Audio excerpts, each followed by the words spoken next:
Hello, North Carolina. How's it going? You guys ready to win and take our country back? Are you ready to stop the insanity? The Biden-Harris cost of living crisis that's crushing so many people? How about we stop the endless wars? How about that? Well, guys, we can do that. And we will do that. But we need each and every one of you to be a part of that. Early voting, I know a lot of people here have done it already in North Carolina, which means you now have, I'm seeing all the heads nod, it means you now have all day tomorrow to bring your friends to the polls. Do not take anything for granted, okay? Don't look at the polls. Don't listen to the media. Don't fall for the psyops. You see this stuff, right? Half this stuff is designed to demoralize you, so you stay at home. The other stuff is designed to make you overconfident, so you stay at home. Get out and vote. Make your voices heard.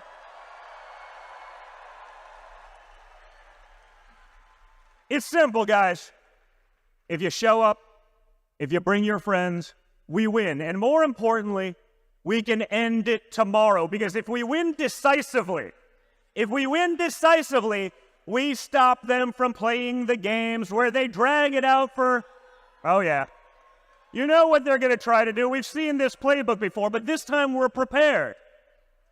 So if we win decisively tomorrow, you don't give them a week to find that magical truck filled with ballots, right? No one knows where they came from, but take back your country, America.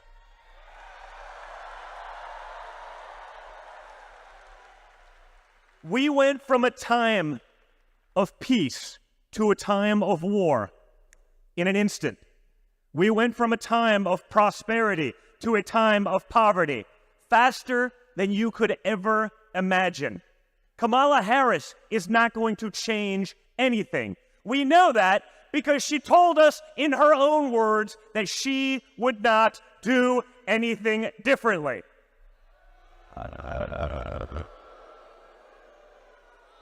4 more years of Harris-Biden failure will get us to a point that we cannot recover.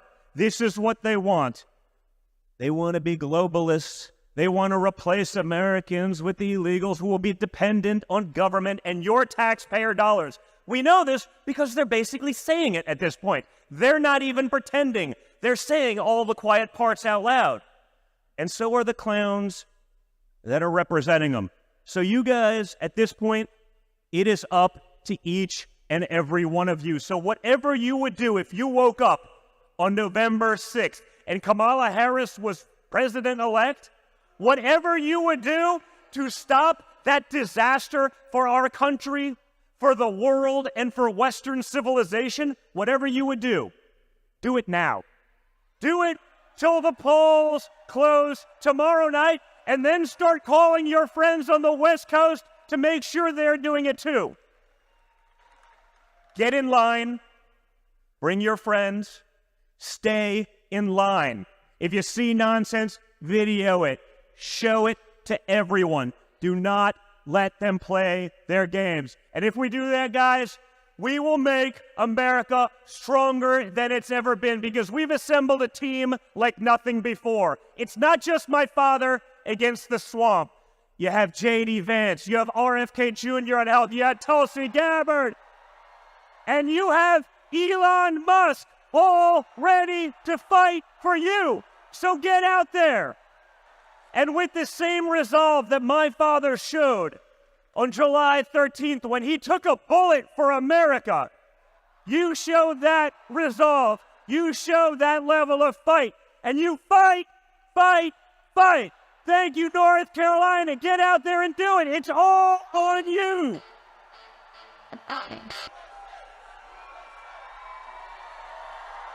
Thank you.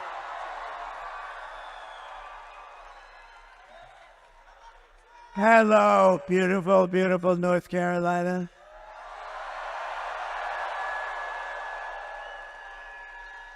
This is really the end of a journey, but a new one will be starting, and that's the one we've wanted to partake in, which is basically to make America great again. And now we'll have a chance to do it after today. Hopefully, everything will work out well. We're way leading.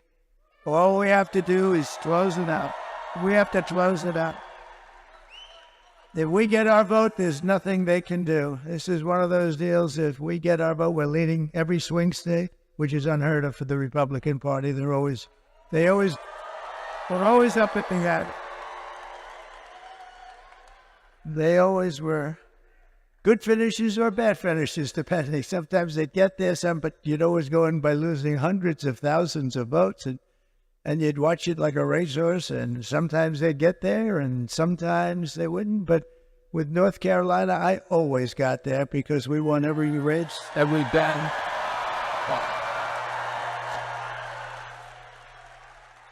So essentially, they have an expression. I hate the expression, actually, but it's ours to lose. Does that make sense to you? It's ours to lose. If we get everybody out and vote, there's not a thing they can do. And if we don't, they have to get every person that ever signed anything in that horrendously dangerous party that's going to destroy our country. And it already is destroying our country. We just can't let that happen. We cannot let that happen. So here's my only purpose in even being here today. Get out and vote. You know that. I'm thrilled to be back in this beautiful state with thousands of proud, hardworking American patriots. That's what you are. You're patriots. You built this country. You built this country. But I'd like to begin by asking a very simple question. Are you better off now than you were 4 years ago?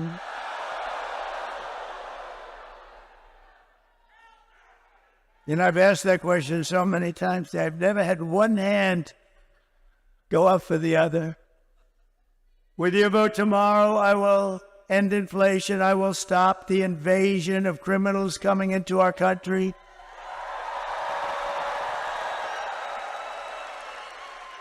Which I happen to think is the absolute worst thing that has ever happened to our country. I've never seen. They're putting in murderers, releasing all of their prisoners from jails all over the world, not South America, all over the world, into our country.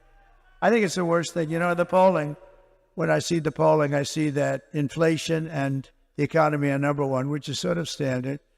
But I really would like to put that, because we're going to close up that border so fast. We're going to get those people on. Which she's not going to do it. She couldn't do it if she wanted to. She wouldn't know what to do. They have open borders. And you know what? If things went bad today, and tomorrow, you would have open borders the first day of that. And they have 21 million people that they let into our country. Many of these people are murderers. Think of it. 13,099 are murderers. The big drug lords. The prison population from countries all over the world. And if I ran a country, I'd say, get my prisons. Open borders. They just walk in. No vetting. Think of it. No vetting. We have no idea who they are. You're not allowed to ask. You're not allowed to ask. They just walk right into our country. And they kill people. You have murders. So you have 13,099 murders. Many of them have killed far more than one person. Bad things are going to happen. And you have terrorists at levels that we've never seen before.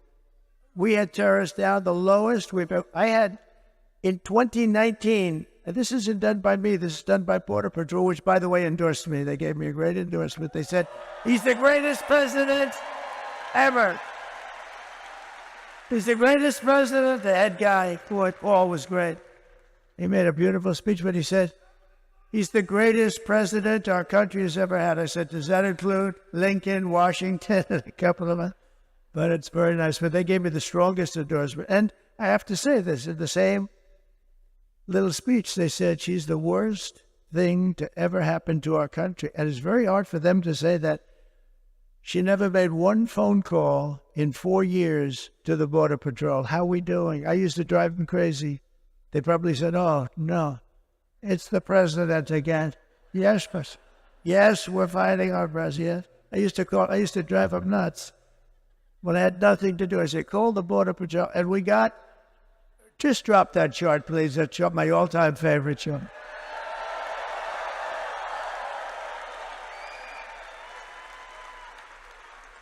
My all-time favorite chart. I love that chart.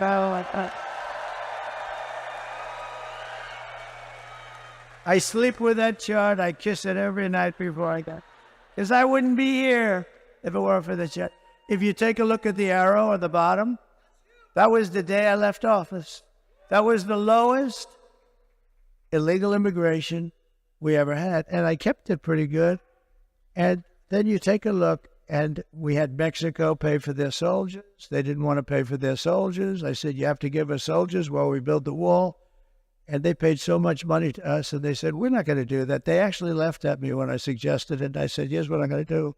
I'm going to put a tariff of 100% on all your cars and everything that comes into the United States. They said, you know what they said?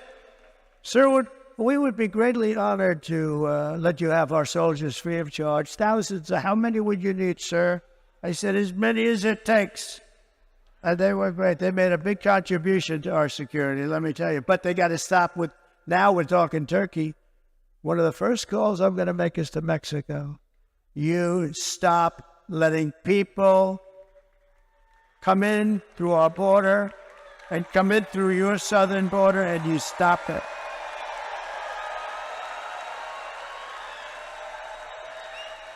Because Mexico, and I had a great relationship with the president, but he retired now. He left. He was a good man. He was a socialist. You can't have everything, but he was a good man.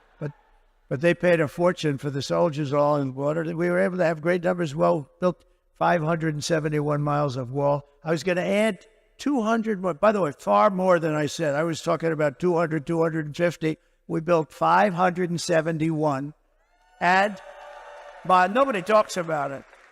And you know what I did? Because we had a Congress that was not behaving. I said, I don't care. This is an invasion of our country. I'm taking it out of the military. And I took it out of the military because I gave them $725 billion. I say, congratulations, fellas. I'm taking out 10. What is it for, sir? It's called a wall because we're being invaded by Mexico.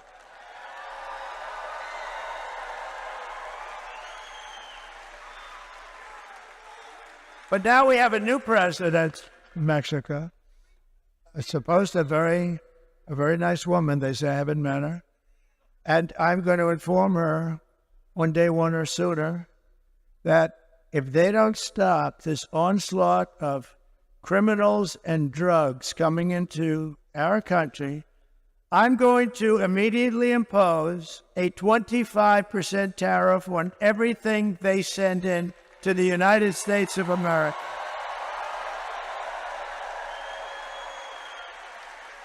And the reason I delayed that, you're the first ones I've told it to. Congratulations, North Carolina.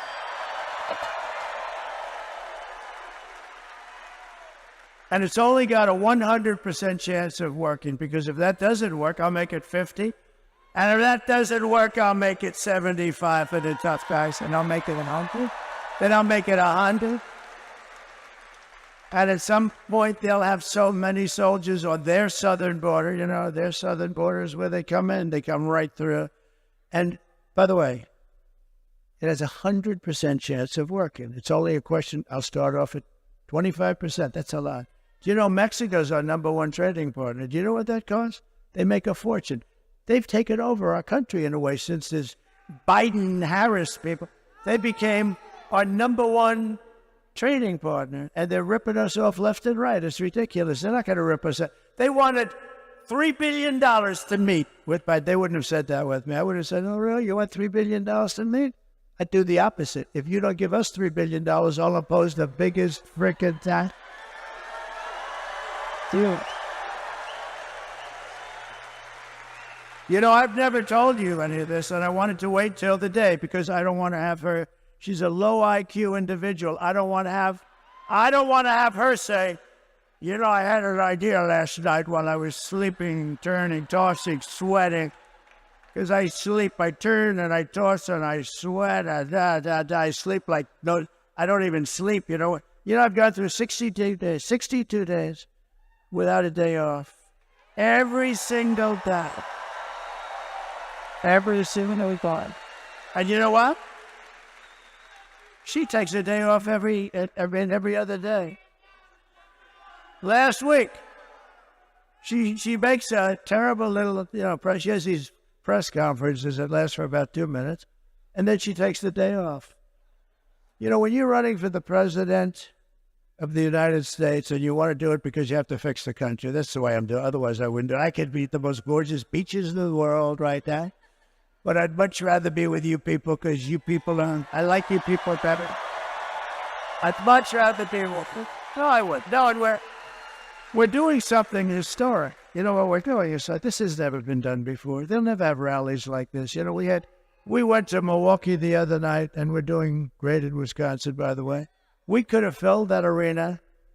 What do they have? 28,000 seats, including the floor, fully packed. We could have filled that arena 3 times, maybe 4 times. The people outside, thousands and thousands of people. There's never going to be that. In 4 years, you're going to have a candidate, Republican, Democrat candidate, and they're going to come to North Carolina, right? And they're going to say, how many are there? And the consultants back there that make a fortune because they think they bring these people. You know, they don't bring, nobody brings anything. We bring them. We together bring them. But you know what they're going to say? And the same people that be represented, very smart people, very good people. You have to, you know, can't give them too much leash. We can't give them too much. But they're going to have 250 people come. And that's standard. See the ladies of North Carolina, they've come. Or for those beautiful, beautiful ladies, they're looking better and better all the time. These beautiful ladies, and I think they're very well to do. I mean, they're always so beautiful, beautifully coiffed. Look at that. They're just, but here's what I love. They're great Americans. They love our country. They love North Carolina. They come from Isn't it nice where you can sort of be closer? They'll travel to California. If I went to Hawaii, they'd be in Hawaii. I think they're loaded. You want to know the truth? I think their husbands, the reason I never see their husbands is because they're working like hell. These wives are traveling all over the place. 257, they've been at 257 rallies. And all of them. Their husbands are going to be so happy when this ends. But I don't want, and you know exactly what I'm saying, I didn't want to say this about what I'm going to do at the border. I stopped the biggest auto plant in the world from being built on the border. China, and I have a lot of respect for China. Look, they're smart as hell. They get angry when I say the fake news. Saying they're smarter than. They're like playing chess and grandmasters against playing an average checker player and maybe a less than average checker player. The deals, when I came into office, I've never seen such bad deals with Japan, with China, the worst trade deals. I actually said, there's only 2 reasons we could have deals so bad. The people making the deals were corrupt, which I actually believe, or they were very stupid. And I think you had a combination of both. And we fixed a lot of those deals. We would have had them all fixed up, and then we had to fix COVID. But we had the greatest, think of it, we had the greatest economy in the history of our country. The greatest. We had the greatest border. That's done by Border Patrol. That's not a Trump special. That's done by Border Patrol. That lovely, gorgeous, I look at it, I get tears in my eyes. And you know, the day of that horrible situation in Butler, it was just about there. It's weird that you have it almost, because it's usually all over the place. You have no idea where it's coming up. When I say lift up the side, I usually have to look all over there. I have one over there. But that graph is so meaningful because but even if the numbers were bad, I would still kiss it just equally. But those are the best numbers in the history of the border. And then look, it was like an Elon Musk rocket ship went up. They announced they were going to open the borders. I thought they were kidding. I built 200 miles of rail, and this is what Border Patrol wanted. I wanted to have concrete plank like in a parking lot, straight up and down the air, but you wouldn't get vision, and concrete is not as strong in terms of steel. They have very strong specifications. They wanted to have steel, hardened steel, very hard to cut. Then they wanted to have very powerful, high-number concrete, so very hard concrete. And then they wanted to have rebar at the highest level of steel strength in the middle, because it's very hard to cut. It's like it can be done if you're really good, but it's very hard. And then they wanted to have a anti-climb panel on top. I hate it. I hate the anti-climb. I said, I don't like it. It's so beautiful without that damn panel. I said, don't make me do that, sir. It's an anti-climb panel, and it's called that for a reason. And we actually had testers. We had two guys that climbed Mount Everest. I said they should qualify. But you know who the best were? We had drug runners. These guys are unbelievable. They went up that thing like it was nothing. Like I never, with 75 pounds of drugs on their back. Drug runners. They were beating the Mount Everest. Well, it's a different profession after all. But they were right. That anti-climb panel stops them cold. They couldn't get over the anti-climb, so I said, let's do it. Let's do it. But we built 200 miles of additional, and all they had to do was put it up. The hard work was done. They were built, it was delivered, and the hard work was done. Highest specification, cost more money than what I would have done, but what I would have done, they have acids that actually melt concrete. They have certain acids that you put down. Those planks would have come down very easy. These guys are ingenious. You know, if they would spend their brains on good, everything in the world would be nice. No, they're genius. The way they smuggle drugs into our country. You got to see the cars. They build cavities in engines. So you're inspecting a car. They have them in hubcaps that even if you take the hubcap, you can't find them. It's like a double hubcap. It's the craziest thing. If they would spend that genius on doing good for their country or for us, I mean, we would have no problem. I mean, it's really incredible.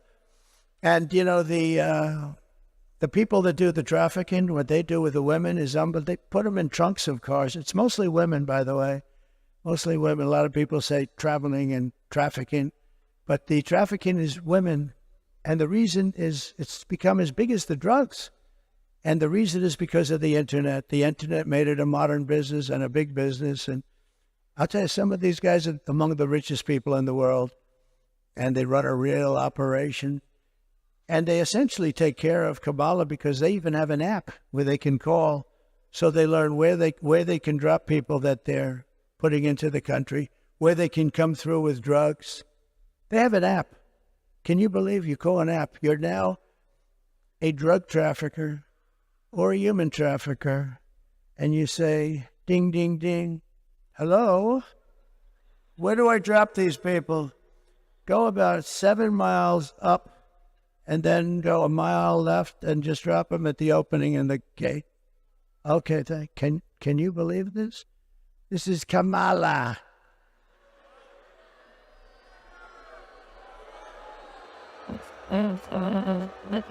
Right. So all that stuff ends very quickly. We'll get that thing built.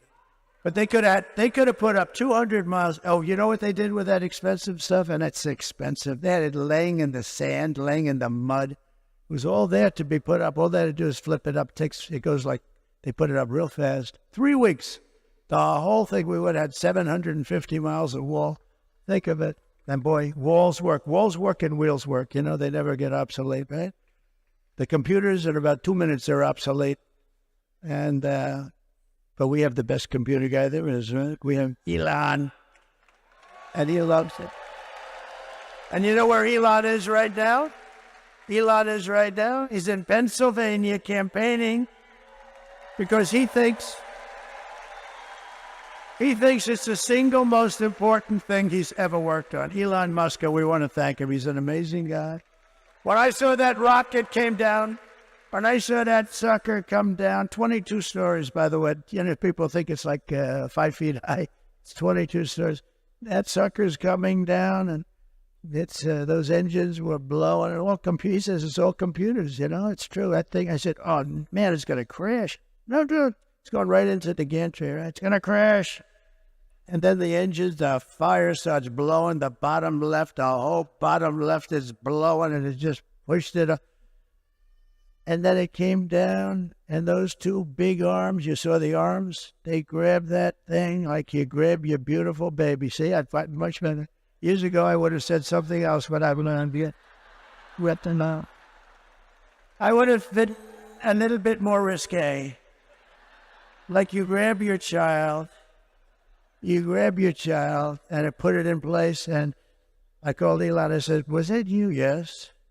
And he said, "That's genius." He said, "Yeah, it was a lot of brain power went into that." I said, "Why do you do that?" He said, "Well, we don't want to drop a ship in the ocean every time it goes, and you have to start all over. Those things cost billions of dollars." He said, "This way we save them."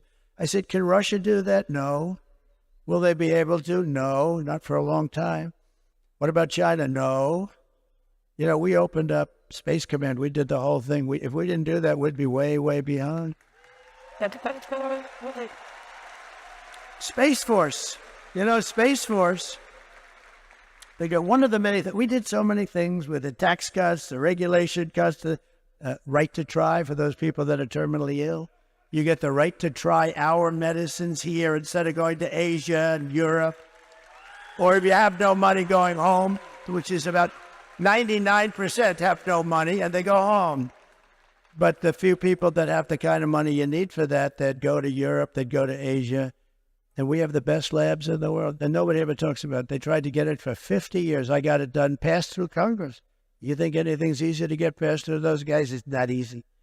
But we did so many things, and we've saved thousands and thousands of lives. It's worked out unbelievably, and you know, nobody wanted it. The scientists didn't want it because they're terminally ill. They don't want to start from a terminally ill person. Looks bad on the records. They didn't want record sheets. The insurance companies hated it. It was very, very... I got everybody into a room. Our country hated it because our country will get sued. When somebody's terminally ill, they die and they sue the country. I said, you can't do that. I got everybody in the room, and I signed an agreement. Everybody agreed that we're going to work beautifully with people that are terminally ill, but they're not going to be allowed to sue anybody. If they die, they die, and if they live, it's going to be the greatest. We have saved thousands of people, and nobody ever talks about it. You know, nobody ever talks about thousands and thousands.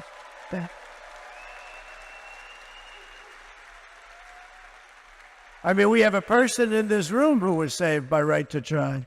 We're a space-age drug. They're doing things, but it takes a long time to get them approved, or I cut it in half. I cut that time in half. But the FDA takes 12 years sometimes to get something. And by the time it's approved, a lot of people are gone. So when they're terminally ill, we get them that drug right away. They sign an agreement that I or my family will not ever, for any reason and under any circumstance, sue the United States government, such and such a drug maker, such and such a lab, Dr. Schwartz, Dr. Jones. We will not sue anybody. We just want to get better. That's all it says. Pretty good, right? That's pretty good for only a semi-non-lawyer. But that's essentially what it said. And, you know, the funny thing is the ones that were most against it were the drug companies and the labs. We have the greatest labs in the world. What we're doing, space-age things, and we got it started. It was dying on the limb before I came along. Well, NASA was dead. When I came along, what you're seeing with the space, and NASA was dead. NASA had grass growing out of its runways. The runway, I mean, they had, every time there was a crack, you had grass. This place was dead. Now it's the most vibrant center anywhere in the world. All of their centers, it's vibrant, and Elon brought it back, and the people at NASA are doing a great job. They're all working together. They're all working together. That we brought it down. And ultimately, we want to go to Mars and all, but what I wanted for is defense.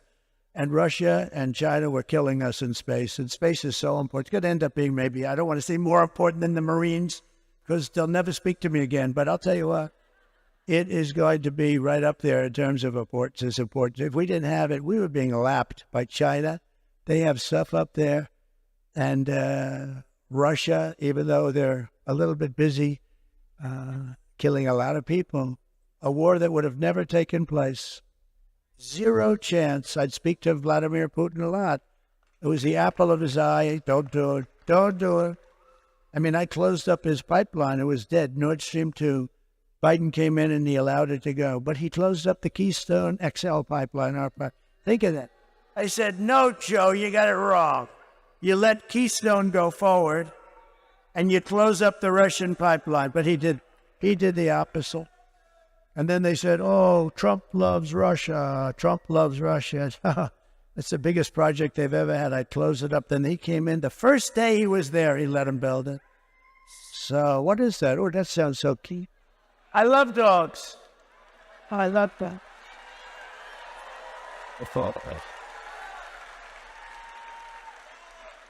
We love dogs. You know, Lara Trump, by the way, you happen to know she's married to my son, and she's the vice chairman along with Michael. They're doing an incredible job. But she would come into the office, and she loves dogs and pets, and she would get me to do things for doggies that you wouldn't believe. Dad, we have to make the cages larger. We have to provide air conditioning. Can you believe? I didn't know too much about it, but you understand what I'm saying? In these kennels where they're obviously not treated too good. I said, so do we have to give them a steam bath? Or do I? No, she was very, very strong. And I listened to her when she talks, I listened. But Laura was so incredible. As you know, she was born in North Carolina, lived here her whole life.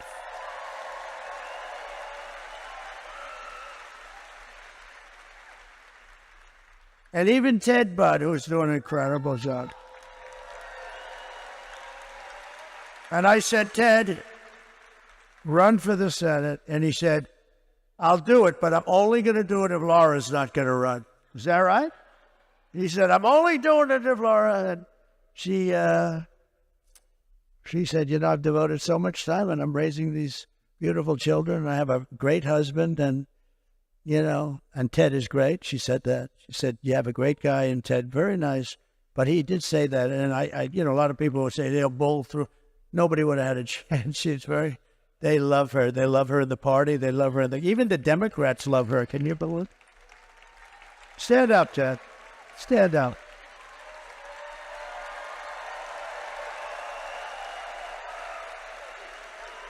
And he's doing a great job, but I thought that was really nice.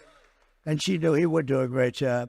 Tomorrow you have to stand up and tell Kamala that you've had enough. You can't take any wind. You just can't. What? They're all screaming fire, please. I mean, what a terrible job, what they have done to our country. And you're going to say that to her. You're going to say, you've done a terrible job. You're grossly incompetent. We're not going to take it anymore. Kamala, you're fired. Get the hell out. Get the hell out of here. You're out of here. Get out of here.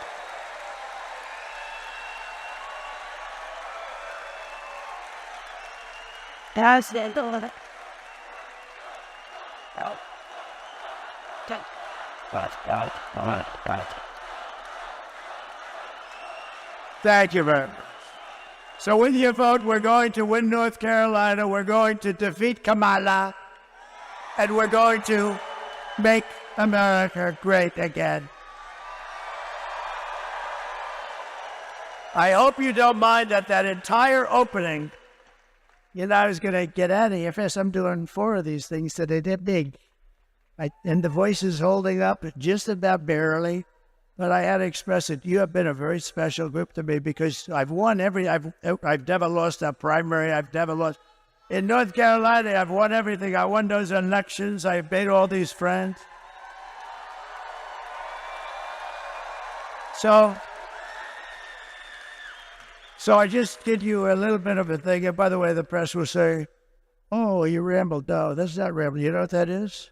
That was genius. That's the weed. No, see, I wove, frankly, the rest of it, I don't really even have to talk about. But that was the ultimate weave. And think of it. Isn't it nice that you can have a president that doesn't need to use a teleprompter?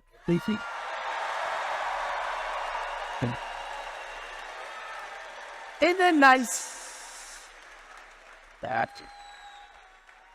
And I got to go a little quicker now because you know what? I took Marco's place and I took Sarah Huckabee Sanders' place. I said, do you mind if I go now? Because you know what? We got to keep a schedule. And I'm going to ask them to come up right now. Just come up. Because I took their place. And it's so rude. Marco is a big winner, beautiful winner from Florida. As you know, he's a great guy. He's my friend. And Sarah's now the governor of Arkansas. And we love those people in Arkansas. So while I'm talking, I'm going to ask them to come. See, we're trying to conserve a little time. But they are incredible people. Oh, come on up if you can, if you're around, wherever. Come on. Say. That's called efficiency. I figure Sarah would be finished now and Marco would just about be getting started. Two great friends, two very talented. No, but I figured Sarah would just about now be finishing and Marco would be starting. And, you know, he's a great speaker. They're both great speakers. They speak for a long time. And I'd be sitting in the back and say, get them off the stage now. So they were so nice. And I'm going to just ask them to each say a little bit. And we're then going to make our next stop. Come on. Thank you, sir. Wow. Good morning. It is an honor to share the stage with America's best and favorite president. And soon to be our next president again. We know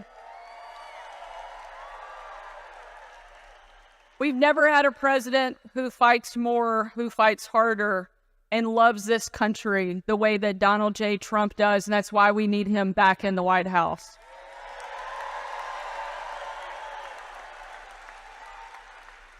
Every day when the left was relentlessly attacking me, it was Donald Trump who stood up for me, who empowered me, and gave me confidence to do my job. And that's what he does for every single American, every single day. He will not let us down. Make sure you get out and vote, North Carolina. We need you because America needs Donald Trump, and we're going to make it happen. Thank you so much for all you're doing.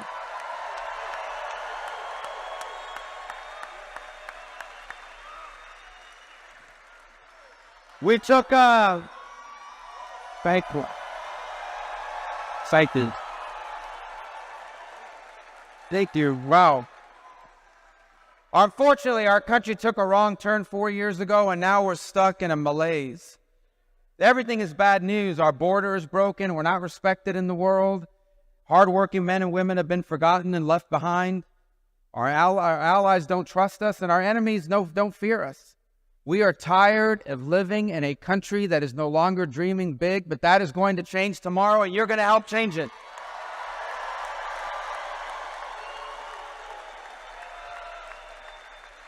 Tomorrow, North Carolina and the country are going to make our 45th president, our 47th president.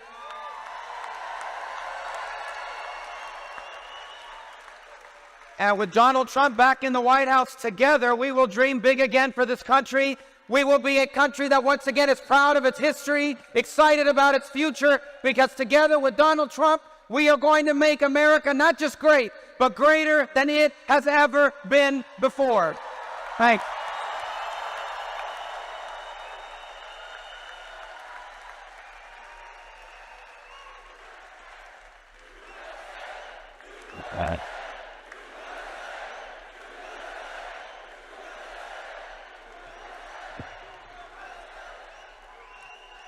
Okay, so they both did better. If they stood up here and spoke each for half an hour, what they just did was better and appreciated and brings us a little bit into schedule. You know, one thing Marco was talking and I said, you got hit so hard by that hurricane and we didn't care about what we're doing today. We only cared about saving lives and we did a good job. FEMA did a horrible job. The administration, they're still not there. You know why? Because they've spent all their money on bringing in murderers and a lot of people. They spent all their money on bringing in illegal migrants. They've also taken a lot of your jobs, especially jobs from the black population. But think of this. When I started having to think about North Carolina a little bit in terms of a thing called the election, I said to our people back there, who've been fantastic, Chris, Susie, everybody, I said, you know, we got a problem because North Carolina is reliable for me. I mean, I've never lost there. Never lost. And I don't think we're going to start now. I don't think I've never lost there. We have a beautiful lead right now in early voting. You know, last time I wasn't leading, and I won it twice, but I was way behind. In fact, I went to my people. I said, hey, man, I'm like way behind here. What's going on, Michael? Right? What was it, like 200,000 votes? I said, how the hell do I win? But the later voting came in, Republican. Boom, and we blew him away, right? He was right. He said, just relax. I'm screaming, what the hell happened in North Carolina? But that's the way it works. I mean, the Republicans are used to voting late. They do it. They feel better about it. They want to be there on Tuesday. And that's all we want them to do is do the same thing that they've done. But I have to say, an amazing thing happened because I went down. I had to be the first, but I went close, but I didn't want to bother people. I mean, it was devastating. And then shortly thereafter, I went to the sites, and it was horrible. The houses were ripped. People are still missing.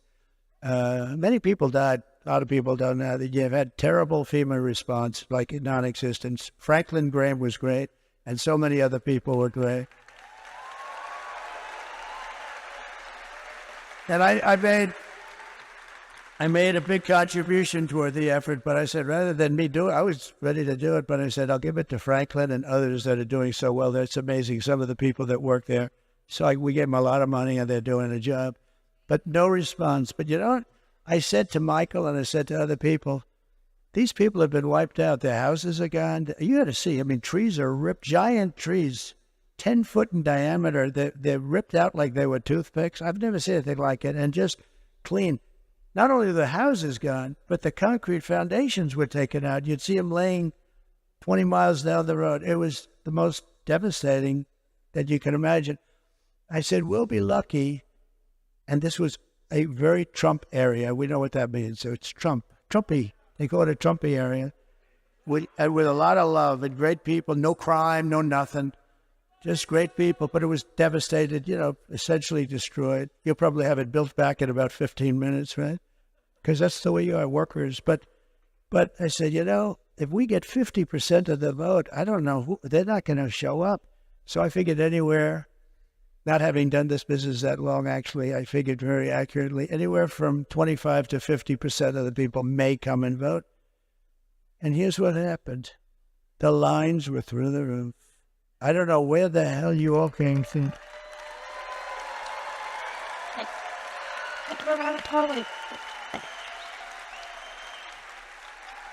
We had a man and woman standing on the line, good-looking couple, but the man's shirt had mud on it, and the woman, it was cloaked. I said, man, look at this. And they're standing on the line, getting ready to vote, and it was a long line, too. And you broke the all-time record for North Carolina early voting, right? I've never seen anything.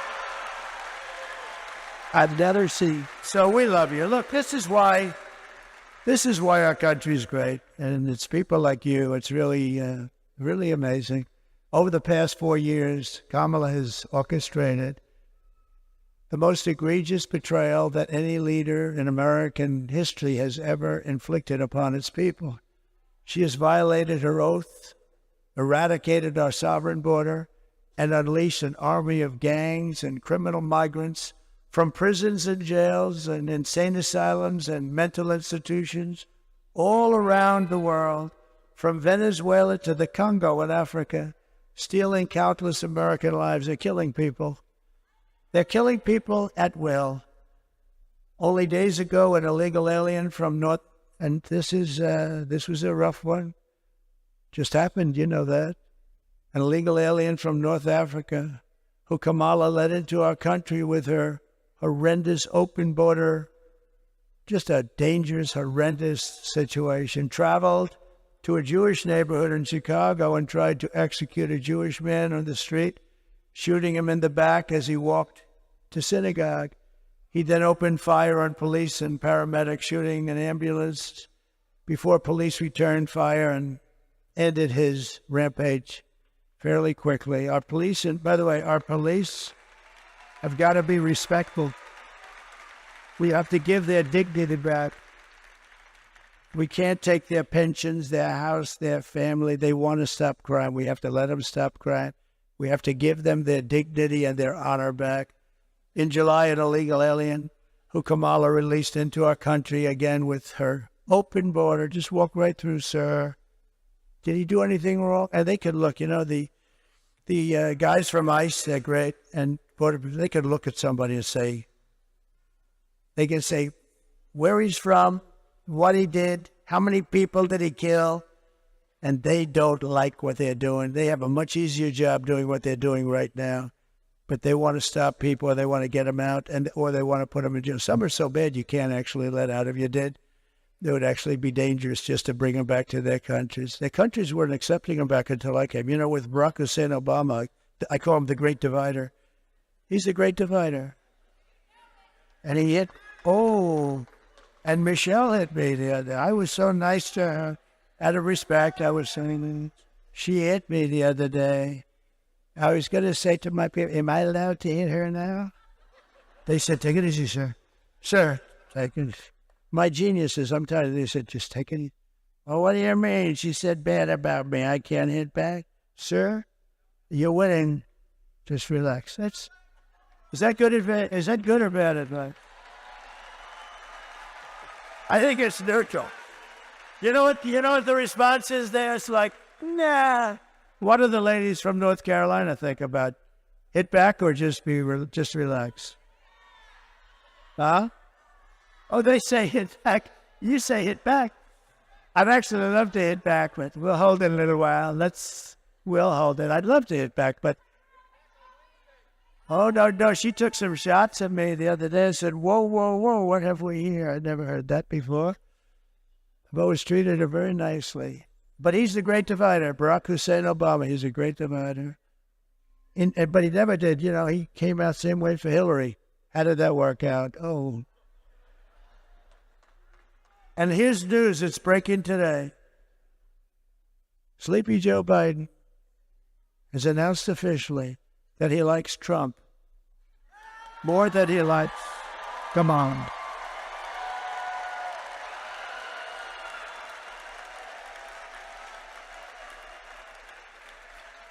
And he actually hates my guts, but he likes Trump more than he likes Kamala. Oh, he hates her. They walked into the office. He just got 14 million votes. He voted for me. That's one of the ladies from North Carolina. He voted. She said he voted for me. He probably did, Being interesting, they got to follow him in with a camera. Why not? They spied on my campaign, right? So why the hell couldn't you do that? But Sleepy Joe said, I don't want to leave. You're leaving, Joe. This was crazy, Nancy. She's such a bad one. She's already plotting a move to try and impeach him. She's a bad, sick woman. She's crazy as a bedbug. Remember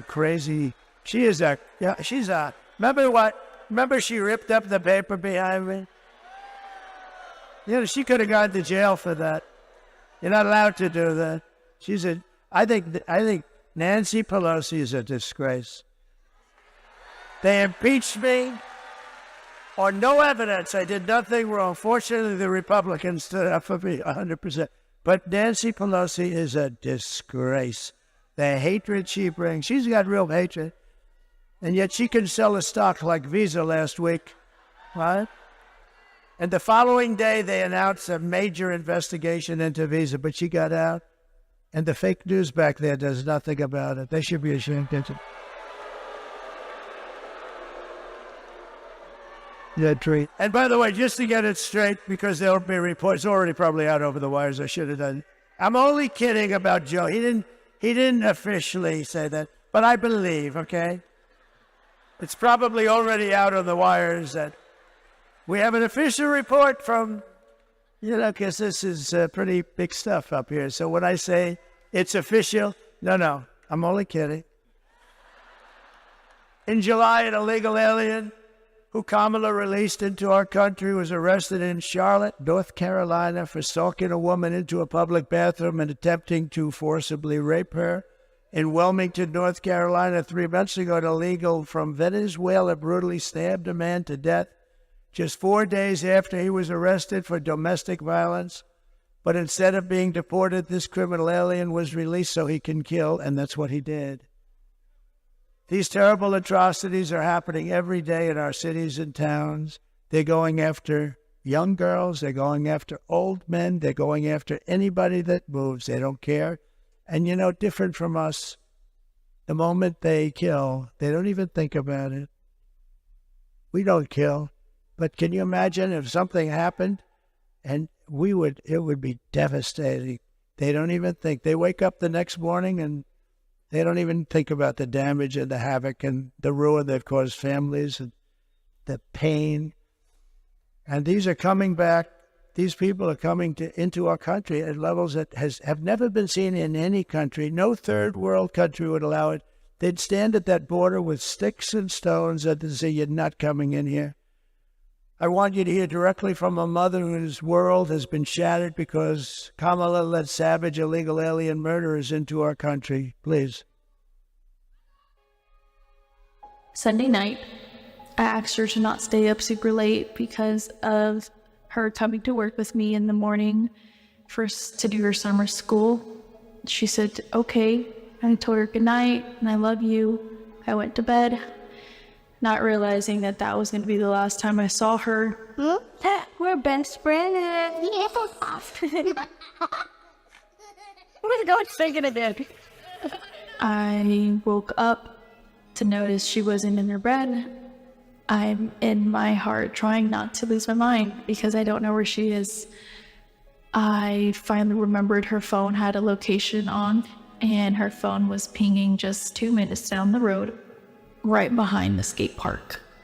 I start driving to the direction the phone was being pinged at, and I see a couple cop cars with lights on. I see yellow tape, and immediately my heart drops and sinks to the bottom of my stomach. My daughter's hands and ankles were both bound. She was strangled to death, left with no pants. And I know in my heart, she fought incredibly hard. She was not going down without a fight. We begin with 2 men we're learning are charged with capital murder tonight, accused of killing a 12-year-old girl. Police say these men strangled her before dumping her into that creek. Both men were in the country illegally. Apprehended, then released by Border Patrol less than 3 weeks before Jocelyn's death. The men accused of killing Jocelyn Nungare are affiliated with the gang known for brutal violence. Kamala Harris was in charge of immigration in our borders. If we had better border policies and not open borders and not these catch and release policies, I truly believe this all could have been prevented. Under her being vice president of this country, my daughter's life was ripped away from her. She had her entire life ahead of her.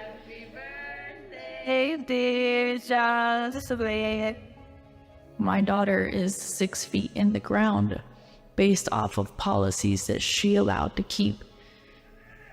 Kamala Harris did have one job, And she not only failed, not me, she failed my daughter.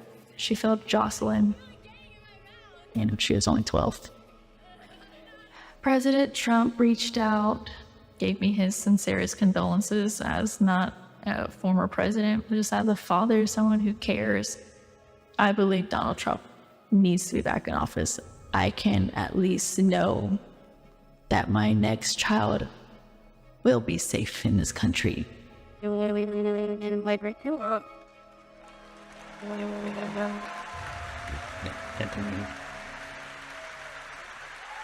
Very sad. That was a few days ago that we had the news announcement, and it was the day when the Border Patrol endorsed me so strongly, and I was so honored by it. And we talked about Jocelyn. She was there and talked about Jocelyn. I mean, just so unnecessary. Would have never happened. They wouldn't have been able to get into the country. Would have never happened. So many things wouldn't have happened. Inflation wouldn't have happened. Russia, Ukraine wouldn't have happened. Israel wouldn't have happened. The October 7th Israel attack would have never happened. Those people would all be alive. Most of them are gone, I believe. I think that's part of the reason they're not wanting to negotiate so much. They said, oh, I can't believe it. They probably, most of those hostages, sadly, I think they're possibly gone. Most of them are gone. And it would have never happened. That attack would have never happened. All those people would be alive. And the Afghanistan, the greatest embarrassment in the history of our country, I believe. They took the soldiers out first. You have to take the soldiers out last. It's very simple.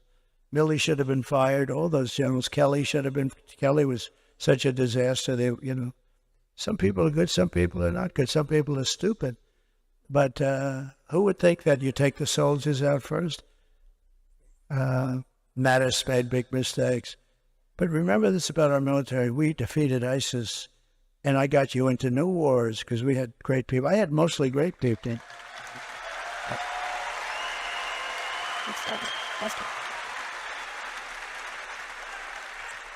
He had mostly great people. And when I went to Washington, I didn't know anybody. I was a New York guy. I was only there 17 times, according to the media. And I went to Washington and, I said, listen, I just became president, but I don't know anybody. And you rely on very good people. Some are rhinos, and they're decent rhinos too, but they give your rhinos back. And we don't like the rhinos. We don't think they do the job properly. But we did a phenomenal job. I just want to say that the day that I take office, the migrant invasion ends and the restoration of our country begins. The United States is now an occupied country, but it will soon be an occupied country no longer. November 5th, 2024 will be Liberation Day in America.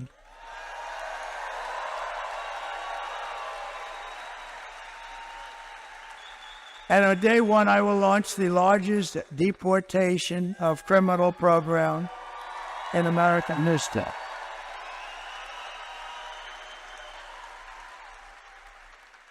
When a president named Dwight Eisenhower, a great general, a better president than people were saying, actually, but he believed in strong borders. He hated to see people come through our border, and he has the record right now, but I suspect that record, unfortunately, is not something I want to do. But we have no choice. We can't allow murderers and drug dealers and all these people. They're all pouring into our country, and we can't allow it. We won't have a country left. I will rescue every city and town that has been invaded and conquered. They've been conquered. Our towns have been, you take a look at Aurora, take a look at Springfield. We have a town of 50,000 people, and they drop 30,000 illegal migrants. They used a little technicality so we don't go on, but that, to me, that's illegal. In any event, there's no way a town can subsist. You have hospitals where people who go for a checkup can't get checkups anymore. The whole place is being flooded.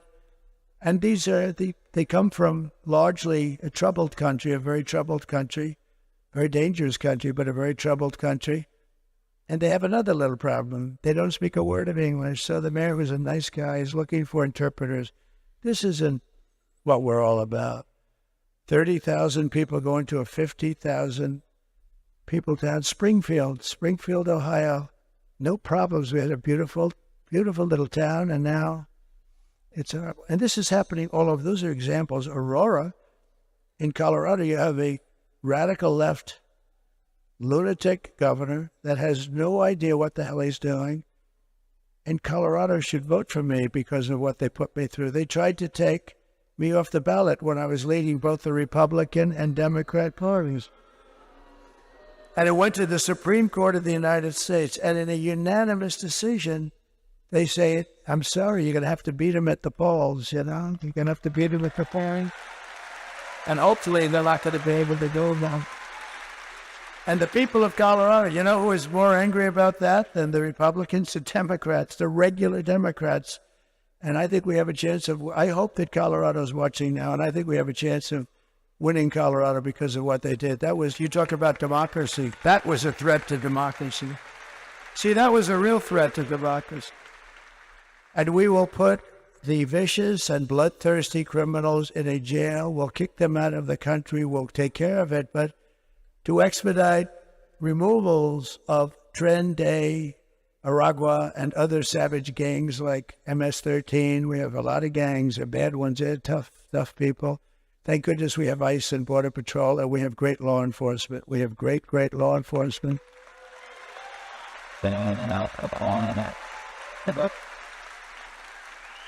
I will invoke the Alien Enemies Act of 1798 to target and dismantle every migrant criminal network operating on American soil.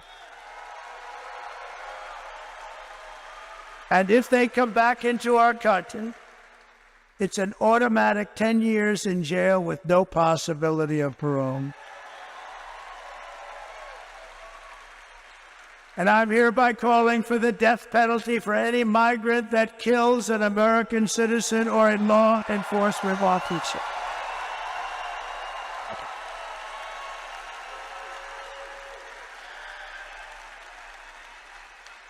And I will immediately ban all sanctuary cities. They're sanctuary for criminals in the United States of America. And to secure our border and working along with all of the things we're going to be doing, we are going to rescue our economy. 4 years of Kamala has delivered nothing but economic hell for our American workers. Her inflation disaster has made life unaffordable and cost families over $30,000 in higher prices. And just days ago, we had the worst jobs report in modern history. You know that. I looked up, I said, thank you. Because they tried to hold it. They tried not to put the report out. Kamala said, don't put that report, it'll cost me the election. But the problem is the fake news doesn't want to report on it. So usually you're hearing 200,000 jobs, 300,000, sometimes like 4. We had the best numbers people have ever seen. But usually you're looking at a lot of, hundreds of thousands of jobs. Routinely, it's expanding. 12,000 jobs were created. That's a depression. 12,000 jobs were created. But that's the good news. 30,000 private sector jobs were killed in a single month. Nearly 100,000 manufacturing jobs have been wiped out since the start of this year. 150,000 Americans joined the unemployment rolls in October. This is in 1 month. I always said I would never want to have a thing like this happen. And I've been saying it's going to happen because of what they're doing, because they know nothing about economics or business, or honestly, they're stupid people. We have stupid people leading our nation.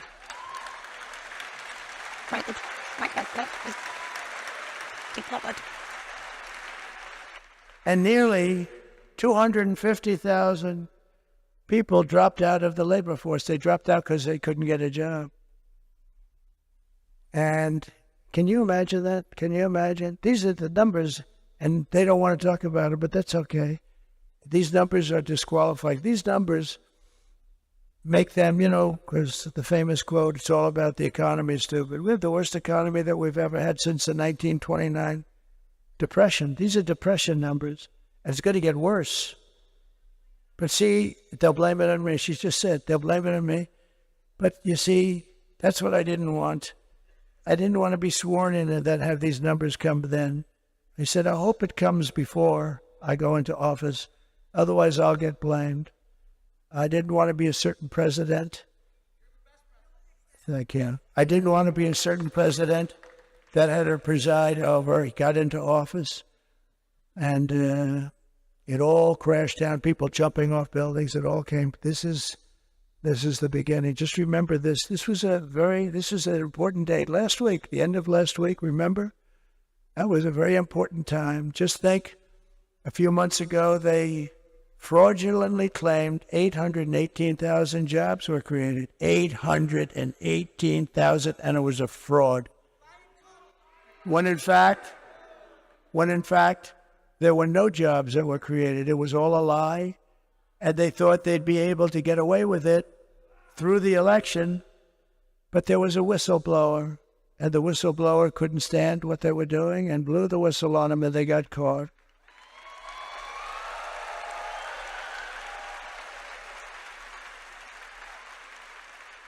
And now again, they've just revised past job reports because they had another whistleblower, so they had to do it. They wanted to wait till after the election again. And they found another 112,000 fake jobs. In other words, jobs that they're reporting exist and they don't exist. It's a fraud. That's 1 million fake jobs. Now, when you look at the numbers and you see those jobs, it didn't make it look great, not like our years. But you know what it made it look like? Pretty normal, pretty good. There was no story. Meanwhile, think of this. Meanwhile, 100% of net jobs created in the last year have gone to migrants. Can you imagine? Not to our population migrants. But these are depression-type numbers, and that's where we're heading if she's elected. Under my leadership, we're quickly going to turn this economic nightmare into an economic miracle. You'll see. And we're going to make America wealthy again. And we will make America, very importantly, affordable again, because people cannot afford the prices. The prices are too high. We're just one day away from the best jobs and biggest paychecks and the brightest economic future that the world has ever seen. But you must go and vote, and Kamala talks about fixing the economy, but why doesn't she do it? She always goes, oh, yes, we're going to do this. We're going to give you tax hikes. You know what? She wants to raise people's taxes. That's how the Depression started, by the way. Herbert Hoover. He raised the interest rates and the taxes at the same time, and it just went boom. That's what she wants to do. She wants to increase your taxes. Interest rates are too high. They are too high. Kamala's plan will impose the largest tax hike in American history and raise taxes on the typical American family by $3,000. My plan will massively cut taxes for workers and small businesses, and we will have no tax on tips, no tax on overtime, and no tax on Social Security benefits.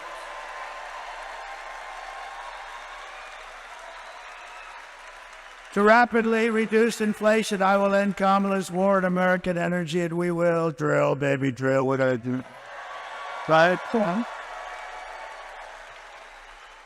And I will cut your energy prices. You have very high energy prices, I have to say. You have high energy prices, and you don't have FEMA. Those people, they better get that FEMA here fast. But we're going to, on January 20th, you'll see a whole different, just tell everybody to sit back, relax. January 20th, you'll see people come in and help you out like we did in the past. We had great FEMA. We had so many, a lot of hurricanes. We helped Puerto Rico more than anybody. I mean, we helped them so much. They loved me, and I loved them. Puerto Rico, see, she loves me. She loves me, and I love her too, actually. No, we had great FEMA. We helped Puerto Rico and other places. but at levels nobody ever saw before. We got in there, we sent hospital ships, we sent everything. They got hit hard. Puerto Rico got really hit hard, a lot. They still do. And I'll cut your energy prices in one half. We have more liquid gold than any country. Russia, Saudi Arabia, right there. It's under your feet. We're going to cut your energy prices by 50%. And when that happens, everything else is going to come down. That's what brought it up.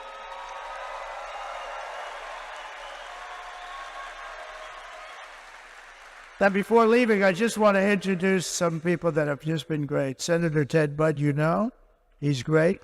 Congressman Dan Bishop, who's running for Attorney General.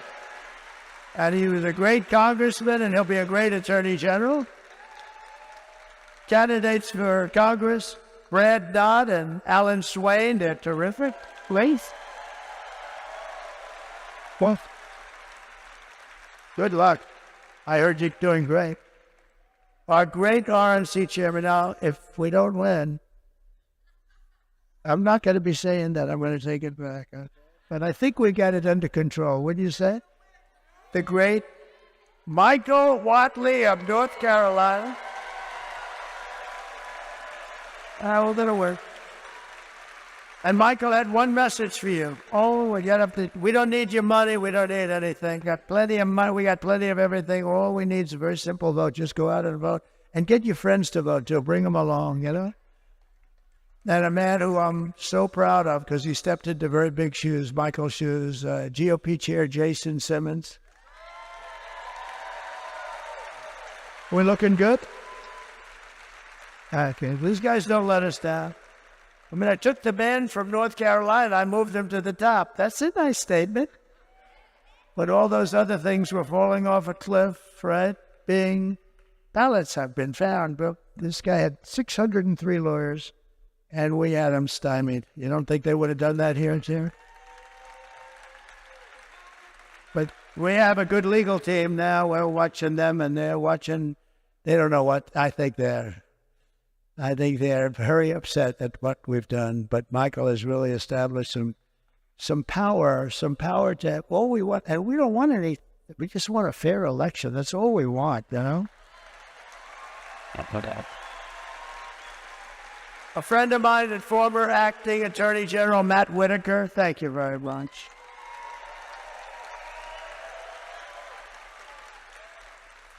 Alice Johnson's here. Where's Alice Johnson? Oh, look at my beauty. Somebody came in to see me. They said, there's a woman that's been in jail for 22 years, just approximately, but like around that number. A beautiful woman, a great woman. Everyone in prison loves her. She's like the person that everybody, she's a high quality. And how much longer does she have to stay? Another 28 years.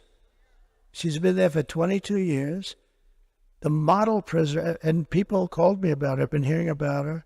And what happened was amazing. I checked it out. I said, wow, that's a hell of a big sentence for doing what people do now and they don't even get fined, right? So she's in there for 22 years. So I got her out of prison. I said, I'm doing...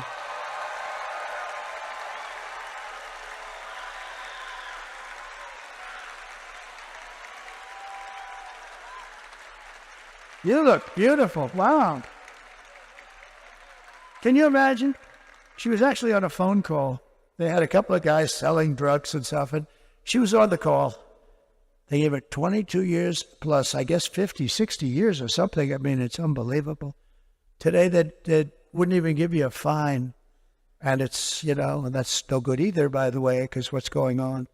But it was one of the best feelings. I mean, I've had a lot of good feelings. We had a lot of victories, I'll tell you what. But that was one of the really good feelings getting. And then I said to Alice, she came into the White House, I said, how many people are like you in prison? In your prison, big prison? She said, many, sir. I said, really? Are they all that way? Are they? No, sir. And that was a good answer because I knew they weren't, you know. If she would have said yes, then I would have said, well, you gave me the right answer. You don't know it.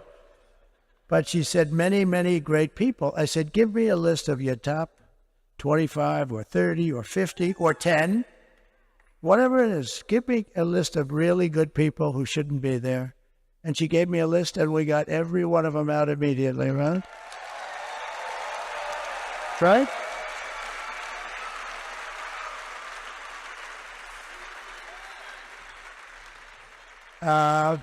She's just a great woman. Thank you very much, Sean. I didn't know you were going to be here. That's very nice. She still likes me. Well, she's got to like me. What the hell? I mean, could you imagine if she were like some of these guys? Sometimes I'll endorse somebody and they won't be that. Can you imagine when this would be a story? I got her out of 28 years and then she comes out against me. I say, what? But stuff like that happens in politics. I got to tell you. But not with that one, it doesn't. We love you. Thank you very much. Thank you. So I didn't even put it here, but, we have so much stuff, and I don't want to bore you. But I was asked by a group of people, mostly African-American people, came to my office. They said, we've been trying for 30 years to get criminal justice reform. Obama couldn't do it. Nobody could do it. Nobody could do it. And they came to my office and they said, we have a problem. We're 5 votes short. And we need 5 conservative senators that are hard line. And actually, we had conservative senators that loved it, Ted, right? We had some conservative senators that were actually supporting it. But I called up some of the senators, and one of them in particular was great. He said, you got it. He was leading it. He said, sir, you got it. I said, I got what? I haven't even asked you a question yet. You're calling about criminal justice reform. And I'm the one that's leading against it, right? But you got it. Because if it wasn't for you, I wouldn't even be a senator. And if you feel that way, I'm giving it to you. That's the way it was. I got 5 guys in 10.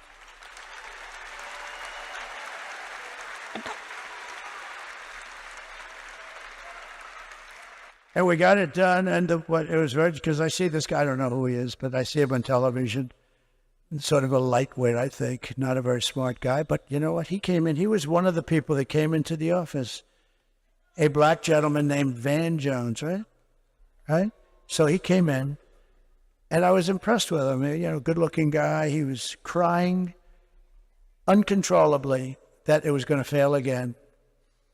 And there were like 10 African-American people and a couple of others, but mostly African-American. And he was sitting right in front of me and weeping and saying and I really thought it was great because, you know what, that's okay. I mean, he's trying to get people like Alice out. That's good. And there were no provisions for anything. It was really draconian. And what I did is I said, that's really nice. Look, I'm going to see if I can get this for you. I got it done in about 2 hours.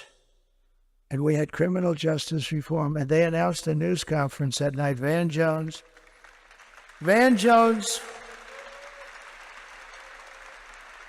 who I don't know. The only time I think I ever met him was in the Oval Office. They came with a group about criminal justice reform. And remember, Obama nobody could get it. Nobody. Bush couldn't get it. They all tried. Why wouldn't they try? So what happens is he was crying profusely. I told him, congratulations, we're going to get it for you. And I got it.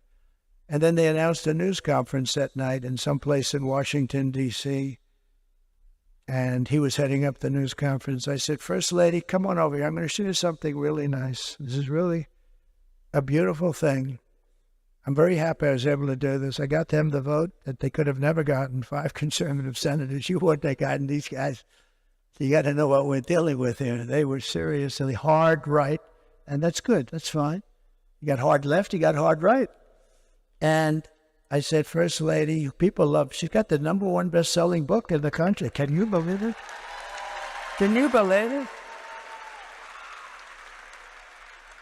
I wouldn't have even said that except I read it. It's really good. Can you imagine if I didn't read it and I didn't like it?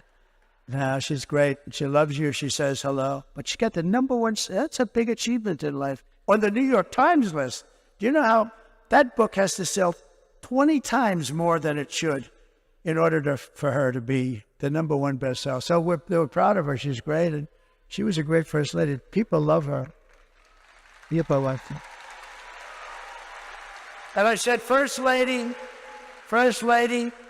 See, this is a little bit of a weave. You see those stars? First Lady, book, boom. But you got to always bring it back.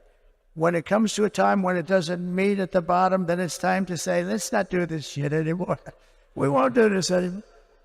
But, so what happened is Van Jones was crying, and now I tell him, it's okay, he was the happiest guy. It was beautiful. Got a nice way about him, nice look, real nice look, smart. And I heard they were going to have a big news conference to announce it later on that evening. And they had it. And I said, First Lady, come on. This is one I want you to watch. Because I wouldn't say she's in love with politics. I wouldn't say it's her first thing on the book.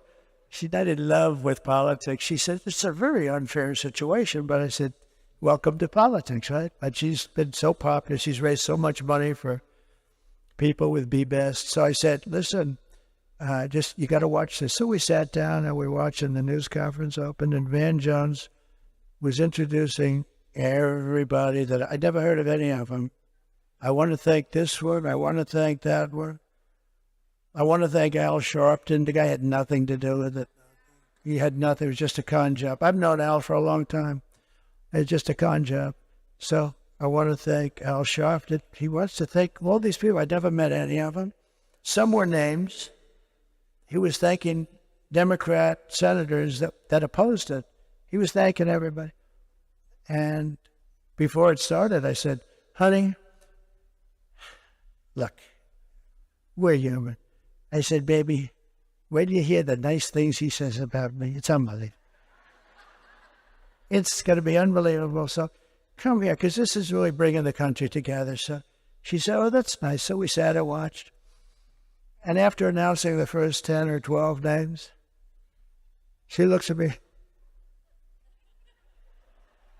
Do you think he's going to say anything about it? Yeah, I think so. Maybe he's saving it for the end. You saved the best for last. He went through so many names and he never mentioned my names. He never mentioned my name. And every time I see that guy, not that I needed it, I get enough publicity. But can you imagine that? And then they wonder about why you don't bring people together. Van Jones went through so many names that night. They were up on the stage with him. And it was only done because of a guy named Donald J. Trump. And I just thought, I haven't related that story. But little things like it. Now I'm relieved. I don't have to carry around that story. But all I know is that our beautiful Alice Johnson is out of prison. And she should have never been there for that kind of a thing, or certainly not for very long. We love you, Alice. It's great that you're there. We'll always be your friend. And just quickly, I want to also thank Steve Witkoff. He's here. He's a friend of mine. He's been traveling with me. He's one of the most successful developers. And he gave a lot of money to Franklin Graham also. I want to tell you that. So Steve Witkoff, wherever, Steve.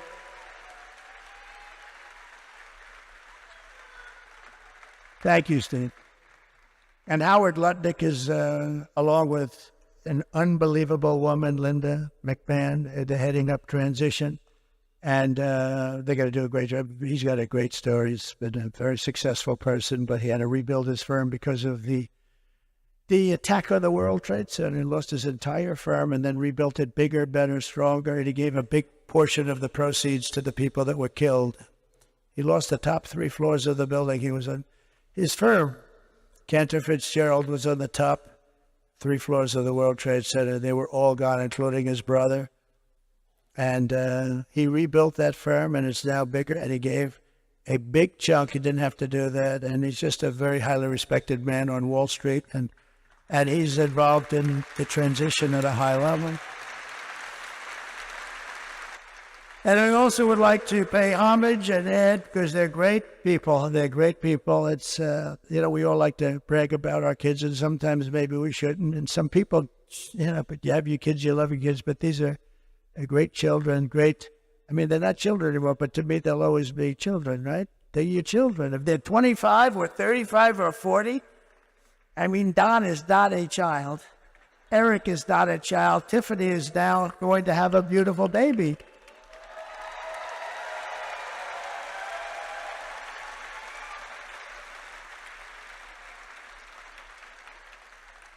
And I want to, Ivanka called me a little while ago. She sends her love to everybody. She's terrific. And I have a guy who's at home with the First Lady, and he's very smart. He got into a great college, and he's now in college. He's 18 years old, and he's doing well. And he gives me good advice. Dad, just take it easy now. You just take it easy, Dad, all right? You don't have to go too much here. He gives me good advice. He's very wise. And I also, Michael Boulos, who's fantastic. His family is fantastic, and that's it. So in conclusion, with your vote tomorrow, we're going to fire Kamala, we're going to save America, and we're going to cut your taxes, end inflation, slash your prices, raise your wages, and bring thousands of factories back to America and back to North Carolina. We will build American, we will buy American, we will hire American, and I will end the war in Ukraine. Should have never started. If I were president, would have never started. And in the Middle East, would have never started. Israel, all those people would be alive. And I will prevent, I promise, World War III. We're very close to World War III, in case you haven't noticed that we have people that don't have, we have people representing us who don't have a clue. We will crush violent crime and give our police the support, protection, resources, and respect that they so dearly deserve. We will strengthen and modernize our military. We will build a missile defense shield over our country made in the USA. We will rebuild our cities, including our capital in Washington, D.C., making them safe, clean, and beautiful again. We will teach our children to love our country, to honor our history, and to always respect our great American flag. We will get critical race theory and transgender insanity the hell out of our schools. And we will keep men out of women's sports. I will defend religious liberty, I will restore free speech, and I will defend the right to keep and bear arms. After years of building up foreign nations, defending foreign borders, and protecting foreign lands, we are finally going to build up our nation, defend our borders, and protect our lands and citizens. And we will stop illegal immigration once and for all. And we want people to come into our country, but they have to come in legally, all right? We do want people. We will not be invaded. We will not be occupied. We will not be overrun. We will not be conquered. They are conquering. They are conquering large sections of our country. We're being conquered. Can you believe that? The only difference is they're not wearing military uniforms. We will be a free and proud nation once again. Everyone will prosper. Every family will thrive. And every day will be filled with opportunity and hope and the American dream itself. But for that to happen, we must defeat Kamala and stop her radical left agenda with a landslide that is too big to rig.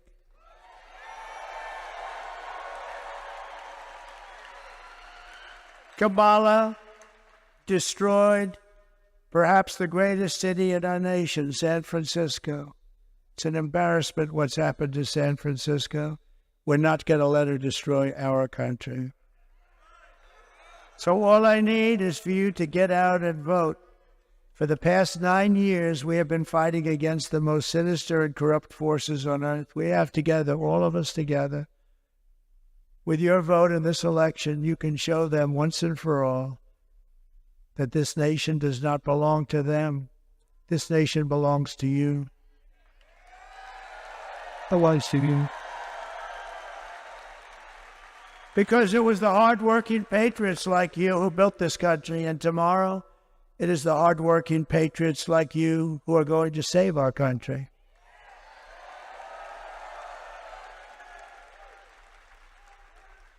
Think of this. I won't be doing this anymore with North Carolina, and I won't be doing this anymore with, after today, this is, I'm just thinking as I'm going through this, that this will be our final moment. But the more exciting moment is going to begin. See, these moments of hundreds and hundreds of the most incredible rallies that any country, no country's ever seen anything like that.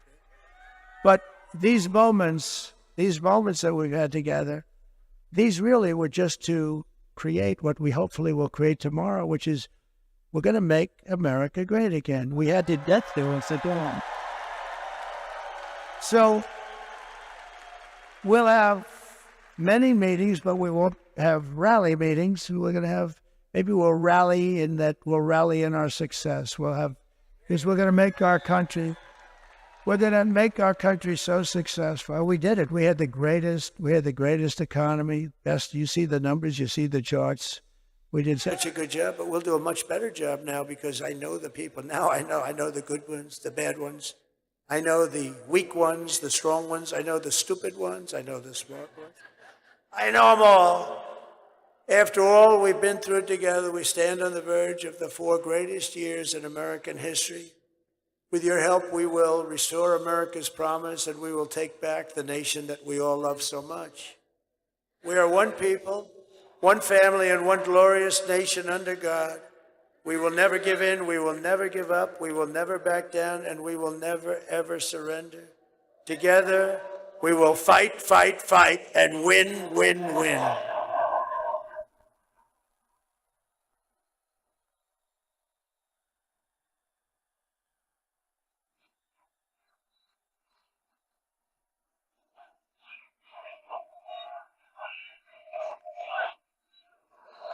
November 5th will be the most important day in the history of our country. We're going to save our country. We're going to turn our country around, and we're going to do it quickly. And together we will make America powerful again. We will make America wealthy again. We will make America healthy again. We will make America strong again. We will make America proud again. We will make America safe again.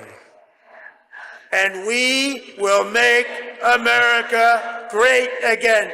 Thank you, North Carolina. Go out and vote.